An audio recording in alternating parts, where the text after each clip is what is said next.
So today we're gonna switch the interior lights over to LEDs, all the interior lights. So we got the back, we got the front center, we got the lights that are under the sun visors to do.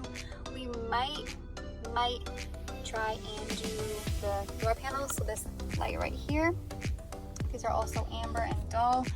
If they're the same size, we're switching those over too. So keep on watching. I'm gonna start with the front center here. We're gonna take our flathead, super small. You don't want anything too big because you will scratch the plastic. You want to just all the way in and push down.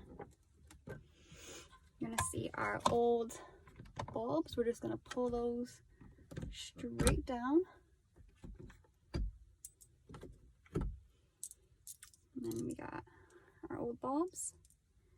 I'm gonna pop in our new ones.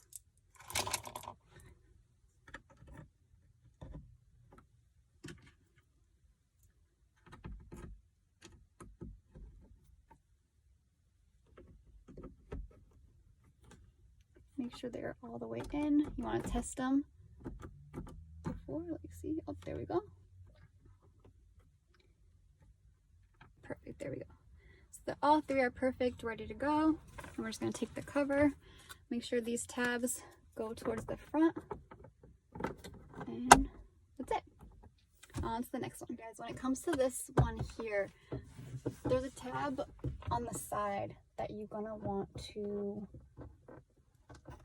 push, and it pops out. There's a tab on this side, so you're going to push this tab and the light's going to come down. The light is here. You are going to pull down,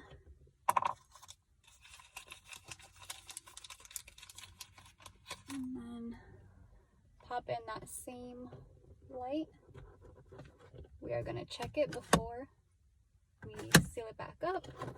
It is good. I'm going to pop that back up in there, and then just pop that back up.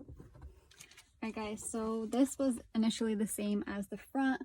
There was two clips here and here. Press them in.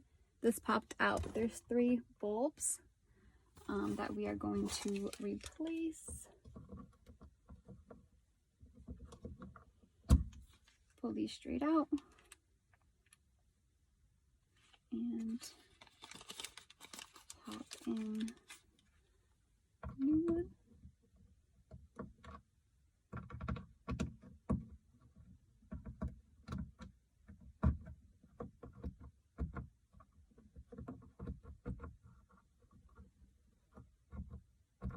Okay, do that to all three. There we go. Alright, so now we have everything good. We can reinstall this. Clips go to the back, and then this should just snap into place. I just wanted to come on here and do an outro for you guys and show you guys how the lights look at night. Super bright. Like, these are all the lights on, and the car is lit up. Honestly, for the price, like I said, it's under $15, and this literally takes under 15 minutes to do the whole interior. We didn't get to the door panels today, but we will get there probably on a warmer day. It's a little cold here right now. So yeah, until next time, guys.